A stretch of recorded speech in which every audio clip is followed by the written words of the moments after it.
Hello everyone. तो आज मैं आप लोगों को बताऊंगा कि आपने आईटेल 4 किलोवाट और 6 किलोवाट इन्वर्टर की सेटिंग किस तरह से करनी है। सबसे पहले हम चलते हैं इन्वर्टर के डिस्प्ले के ऊपर। तो यहाँ पे इन्वर्टर के डिस्प्ले के ऊपर हमारे पास चार बटन्स आ जाते हैं। पहला जो है वो एंटर का बटन है, दूसरा डाउन एरो का बटन है, तीसरा अप एरो का बटन है और चौथा एस्केप का बटन है। तो सेटिंग में जाने के लिए सबसे पहले आपने क्या करना है, जो एंटर का बटन है राइट साइड पे, इसको 3 सेकंड के लिए आपने प्रेस करके रखना है। जैसे ही आप इसको 3 सेकंड के लिए प्रेस करके रखेंगे तो आप जो है एक न्यू सेटिंग में एंटर हो जाएंगे। यहाँ पे हमारे पास चार ऑप्शन आते हैं। आईटेल की जो सेटिंग है बाकी इन्वर्टर से थोड़ा डिफरेंट है। यहाँ पे आप डायरेक्ट सेटिंग में नहीं जाते, आपके पास पहले चार ऑप्शन आ रहे होते हैं, जिसमें से पहला है सेट का ऑप्शन। जो नंबर 2 पे हमारे पास आ रहा होता है वो आ रहा होता है एनर्जी स्टोरेज। यानी अगर आपने इन्वर्टर से ही आपने अपना हिस्टोरिकल डाटा देखना है कि आपके इन्वर्टर ने एक दिन में कितने यूनिट बनाए, एक मंथ में कितने बनाए, तो आप देख सकते हैं। तीसरा यहाँ पे बीएमएस आ जाता है और चौथा यहाँ पे आ जाता है इन्फॉर्मेशन के इन्वर्टर का कितने किलोवाट का इन्वर्टर है और यहाँ पे इन्वर्टर का फर्मवेयर कौन सा है। तो मेन सेटिंग में जाने के लिए आपने वन ऑप्शन पे आना और एक बार एंटर के बटन को क्लिक करना है। तो अब यहाँ पे आप देखें आप मेन सेटिंग में एंटर हो गए हैं। यहाँ से पहले 00 पे ये एस्केप है आपके पास। यहाँ पे जो नंबर 1 की हमारे पास सेटिंग आ जाती है, ये आ जाती है बैटरी सेटिंग। तो बैटरी सेटिंग में हमारे पास सबसे पहले चार ऑप्शंस आ जाते हैं। आपने सेटिंग चेंज करने के लिए आपने एक बार एंटर का बटन दबाना है, तो आप सेटिंग पे आ जाएंगे।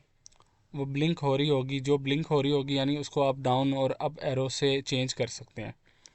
तो यहाँ पे हमारे पास चार ऑप्शन आते हैं, एजीएम, फ्लडेड, यूज़र डिफाइन और लिथियम आयन। अगर आपने लिथियम बैटरी लगाई है तो आप यहाँ से लिथियम आयन सेलेक्ट करेंगे, और अगर आपने यहाँ पे ट्यूबुलर बैटरी या लेड एसिड बैटरी लगाई है तो आप यहाँ से यूएसई, यूज़र डिफाइन सेलेक्ट करेंगे, ताकि आप अपने हिसाब से वोल्टेज सेट कर सकें। नंबर 2 की जो सेटिंग आ जाती है वो आपके पास आ जाती है बीएमएस प्रोटोकॉल। तो अगर आपने लिथियम बैटरी लगाई है और वो बैटरी जो है वो आईटेल के बीएमएस के साथ कंपैटिबल है, तो आपने यहाँ से नंबर 2 की सेटिंग को 1 सेलेक्ट कर देना है। तो अगर आप इसको यहाँ से 1 सेलेक्ट करेंगे और नंबर 1 सेटिंग में LIB करेंगे तो आपका बीएमएस जो है वो आईटेल इन्वर्टर के साथ सक्सेसफुली कनेक्ट हो जाएगा। नंबर 3 हमारे पास आ जाती है bulk charge voltage of battery, जो कि अगर आपने 4 किलोवाट का इन्वर्टर लगाया तो हम रेकमेंड करते हैं कि आप 29.2 वोल्ट सेट करें, और अगर आपने 6 किलोवाट का इन्वर्टर लगाया तो आप 58.4 वोल्ट यहाँ से सिलेक्ट करें। और अगर आपने लिथियम बैटरी लगाई है तो आप जो है वो इस सेटिंग को ना चेंज करें। नंबर 4 पे आपके पास आ जाती है फ्लोट चार्ज वोल्टेज। इसमें भी हमारे पास जो है वो, अगर आपने 4 किलोवाट का इन्वर्टर लगाया है हम आप उसमें जो 27 सेलेक्ट कर सकते हैं, और अगर आपका 6 किलोवाट का इन्वर्टर है तो आप यहाँ उसको 56 वोल्ट सेलेक्ट कर सकते हैं। नंबर 5 पे आपके पास आ जाती है डीसी बैटरी कट ऑफ। यानी अगर आपका इन्वर्टर जो है वो ओनली बैटरी के ऊपर ऑपरेट हो रहा है तो कितने वोल्ट पे जाके आपका इन्वर्टर लोड को कट ऑफ करवा दे, तो वो सेटिंग आपने 5 नंबर पे सेट करनी है। तो 4 किलोवाट इन्वर्टर के केस में अगर आपने ट्यूबुलर बैटरी लगाई है तो आप 21 वोल्ट सेलेक्ट कर सकते हैं यहाँ पे, और अगर आपने 6 किलोवाट का इन्वर्टर लगाया है तो आप यहाँ से 42 वोल्ट सेट कर सकते हैं। अगर आपने लिथियम बैटरी लगाई हुई है और आपका BMS कंपैटिबल है तो यहाँ पे आपके पास जो वैल्यू आ रही होगी वो आ रही होगी परसेंटेज में, तो जिसको आप 10% यहाँ से सेट कर सकते हैं। नेक्स्ट सेटिंग है नंबर 6 आपके पास। अगर आपने इस तरह से अपने इन्वर्टर को सेट किया हुआ है कि सबसे पहले सोलर, उसके बाद बैटरी और लास्ट में जो है यूटिलिटी, यानी आपने SBU मोड सेलेक्ट किया हुआ है, तो उस सूरत में क्या होता है कि सबसे पहले आपका लोड सोलर से चल रहा होता है, और अगर सोलर आपका लोड नहीं चला पा रहा होता तो फिर क्या होता है कि बैटरी जो है वो सपोर्ट कर रही होती है आपके लोड को। तो इस सूरत में आप जो है वो यहाँ से 6 नंबर की सेटिंग में वोल्टेज सेट कर सकते हैं कि कितने वोल्ट तक आपकी बैटरी जो है वो लोड को सपोर्ट करती रहे। तो उसके बाद अगर उस वोल्ट तक बैटरी पहुंचती है तो बैटरी दोबारा चार्जिंग पे आ जाए। सेकंड चीज़ ये कि अगर आपने डुअल आउटपुट कनेक्ट की हुई है इन्वर्टर के साथ, मैग्नेटिक कॉन्टैक्टर जो बॉक्स में आता है वो लगाया हुआ है, तो उस सूरत में भी आपको ये सेटिंग करनी पड़ेगी अपने हैवी लोड को कट ऑफ करवाने के लिए। तो उस सूरत में रिकमेंडेड ये है कि अगर आपका 4 किलोवाट का इन्वर्टर है तो यहाँ से आप 25 वोल्ट सेट करें, तो आपकी लाइट जाएगी तो आपका हैवी लोड कट ऑफ हो जाएगा। और अगर आपका 6 किलोवाट का इन्वर्टर है तो यहाँ से आप 54 वोल्ट सेट करें, और अगर आपने लिथियम बैटरी लगाई हुई है तो आप यहाँ से इसको 40% सेट कर लें, ताकि जो है वो आपका हैवी लोड जो है वो कट ऑफ हो जाए। आप चाहें तो इसको अपने हिसाब से भी सेट कर सकते हैं, सेटिंग को जितना जो है वो आप बैटरी को कंज्यूम करवाना चाहते हैं आप उस हिसाब से अपने वोल्टेज सेट कर सकते हैं यहाँ से। अब हमारे पास नेक्स्ट आ जाती है 7 नंबर की setting, battery back to discharge. यानी अगर आप यहाँ से बैटरी के वोल्टेज सेट करते हैं तो इतने वोल्ट पे जाकर बैटरी दोबारा आपके लोड को ऑपरेट करवाना शुरू कर देगी, तब तक जो है वो आपकी बैटरी इस वोल्ट तक चार्ज हो रही होगी। तो अगर आपने लिथियम बैटरी लगाई है तो आप यहाँ से इसको 100% सेट कर सकते हैं, और अगर आपने ट्यूबुलर और लेड एसिड लगाई है तो आप यहाँ से अगर 4 किलोवाट का इन्वर्टर है तो 27 कर दें सेट, और अगर आपने 6 किलोवाट का इन्वर्टर लगाया तो यहाँ से आप इसको 56 वोल्ट सेट कर सकते हैं। नेक्स्ट सेटिंग है हमारे पास maximum charging current, utility and PV. यानी सोलर और पीवी दोनों को मिला के आप अगर अपनी बैटरी को चार्ज कर रहे हैं तो यहाँ से आप अपने चार्जिंग एम्पेयर सेट कर सकते हैं। तो ये रिकमेंडेड होता है कि जितने एम्पेयर की बैटरी आपने लगाई है उसके 10% करंट को आप सेट कर सकते हैं। और अगर आपने फ़ास्ट चार्ज करवाना है तो आप अपने हिसाब से सेट कर लें। अगर 100 एम्पेयर की बैटरी है, अगर फ़ास्ट चार्ज करवाना है तो आप 50 एम्पेयर उसका करंट रख लें लिथियम आयन बैटरी के केस में। 10 नंबर की सेटिंग हमारे पास आ जाती है यूटिलिटी चार्जिंग करंट। यानी अगर आप रात के टाइम ग्रिड से बैटरी अपनी चार्ज करवाना चाह रहे हैं तो आप उसके बाद हमारे पास आ जाती है नंबर 20 सेटिंग, जो कि है पैरेलल की सेटिंग। अगर आपने दो इन्वर्टर या दो से ज़्यादा इन्वर्टर को आपस में पैरेलल में कनेक्ट किया हुआ है तो यहाँ से आप जाके उसको पैरेलल इनेबल कर सकते हैं, क्योंकि ये स्पेसिफिक यूनिट हमारे पास 4 किलोवाट का है तो ये 4 किलोवाट आपस में पैरेलल नहीं हो सकता, इसलिए तो इसमें वो सेटिंग अवेलेबल नहीं है। नेक्स्ट सेटिंग हमारे पास आ जाती है आउटपुट वोल्टेज ऑफ इन्वर्टर, जो कि डिफ़ॉल्ट 230 वोल्ट होती है और ये 230 वोल्ट ही रखें इसको। नेक्स्ट सेटिंग हमारे पास आ जाती है फ्रीक्वेंसी। पाकिस्तान में हमारे पास जो अप्लाइंसेस है वो 50 हर्ट्स पे ऑपरेट हो रही होती हैं, तो ये 50 हर्ट्स डिफ़ॉल्ट सेट होती है। उसके बाद 23 नंबर की सेटिंग आ जाती है हमारे पास। इसमें आप अपनी जो आउटपुट है उसकी प्रायोरिटी सेट कर सकते हैं, अप्लाइंस मोड और यूपीएस मोड। हमारे पास इसमें दो तरह के मोड होते हैं। अप्लाइंस मोड में ये होता है कि आपका अगर लोड शिफ्ट हो रहा है सोलर से ग्रिड पे या ग्रिड से सोलर पे या फिर सोलर से बैटरी पे अगर शिफ्ट हो रहा है लोड, तो 20 मिली सेकेंड में आपका लोड जो है वो शिफ्ट हो जाएगा। और अगर आपने यूपीएस सेट किया हुआ है तो यहाँ पे आपको 10 मिली सेकेंड में लोड शिफ्ट करवा दिया जाएगा। नेक्स्ट सेटिंग आ जाती है 24 नंबर की सेटिंग, जो कि सबसे इंपॉर्टेंट सेटिंग है इन्वर्टर में।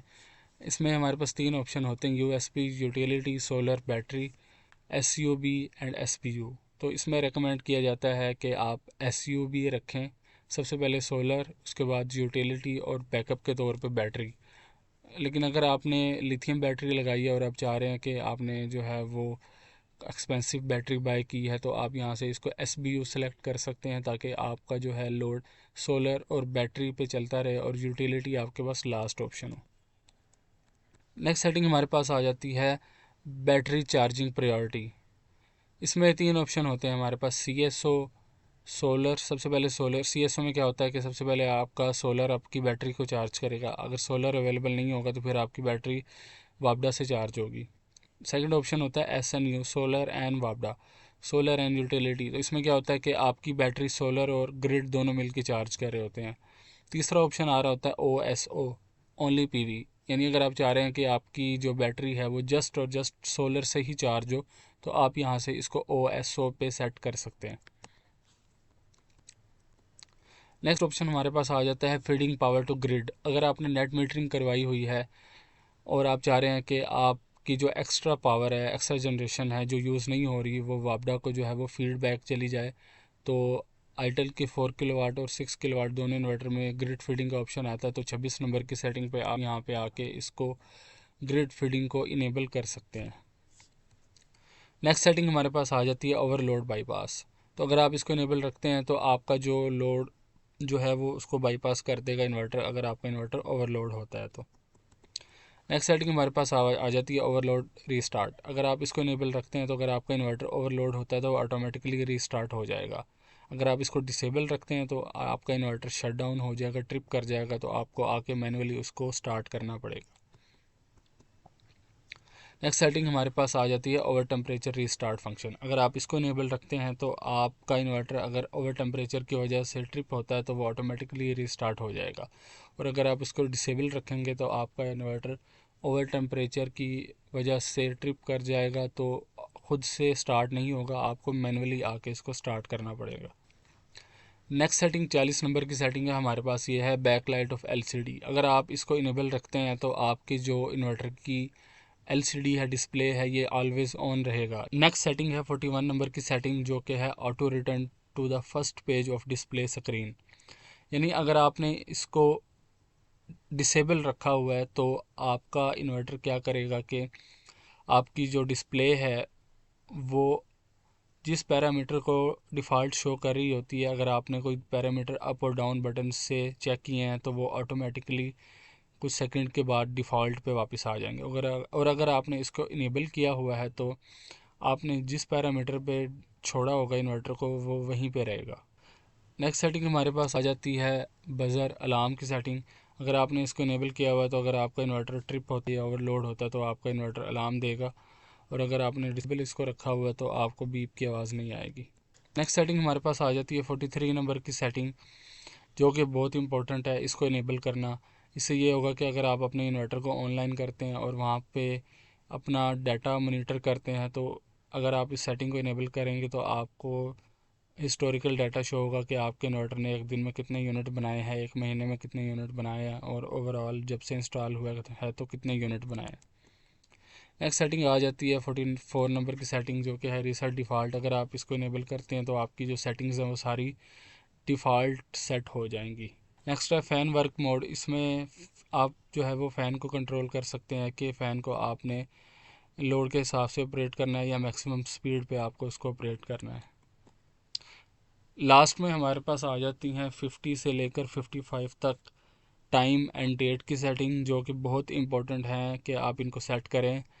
अगर आप टाइम और डेट की सेटिंग को सेट नहीं करते सही से तो आपको जो ऑनलाइन ऐप है उसके ऊपर डाटा सही से शो नहीं होगा।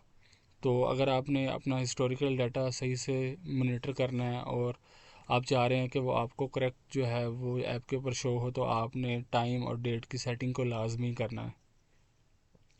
तो ये थी आईटेल 4 किलोवाट और 6 किलोवाट इन्वर्टर की कंप्लीट सेटिंग्स।